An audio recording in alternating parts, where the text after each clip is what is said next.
So we just wanted to very quickly take a look at the infection glyph. Dealing direct damage 8 times would apply a poison damage effect to it. 7, 8, 9. Okay, so Thorn's damage does not appear to apply to Procs.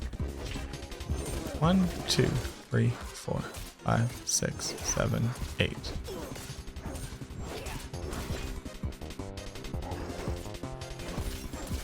Okay, so that random proc of like 2,000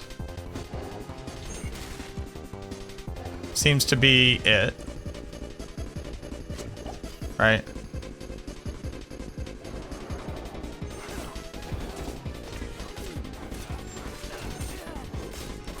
Yeah, that random proc of 2,000 is definitely it.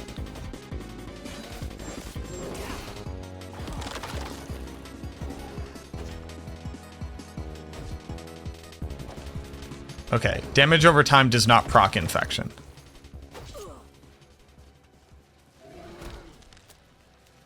Okay, that's what I thought.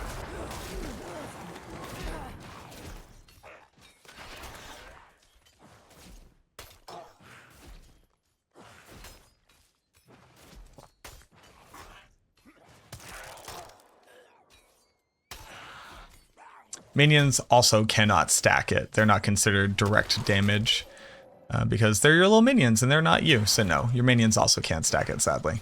From what you could see while using the Reap ability with a very low damage attack, I was typically doing about 300 damage, and that would proc for about 2,000. I had completely removed Shadow Blight. I had removed Gloom, so that wasn't adding up. I'd removed X-Fall, so that wasn't triggering.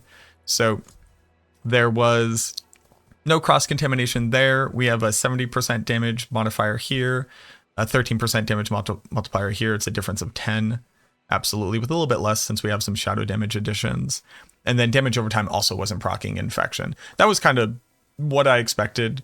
It would be wild if damage over time effects could stack up in proc infection, but this seems like a pretty straightforward test. If you've tried any other methods for testing this, please let me know. I'd like to know down in the comments.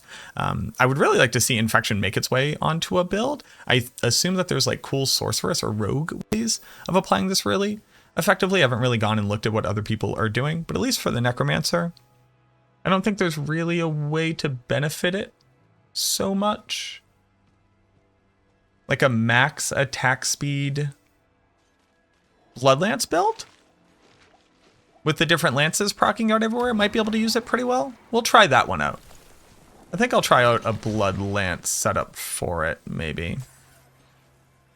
That's pretty interesting. I mean, obviously, like Bone Spear can also use it. I'm not sure that Bone Spear wouldn't gain something a bit different from this.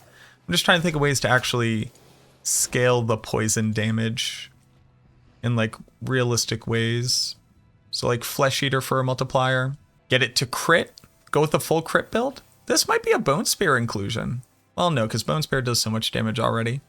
Infection needs to fit somewhere into a build where it needs some additional direct damage and attacks quickly and does direct damage, but can also scale it well, so it would be useful. I'm going to try it on a Bloodlance. Let me know what you think down in the comments.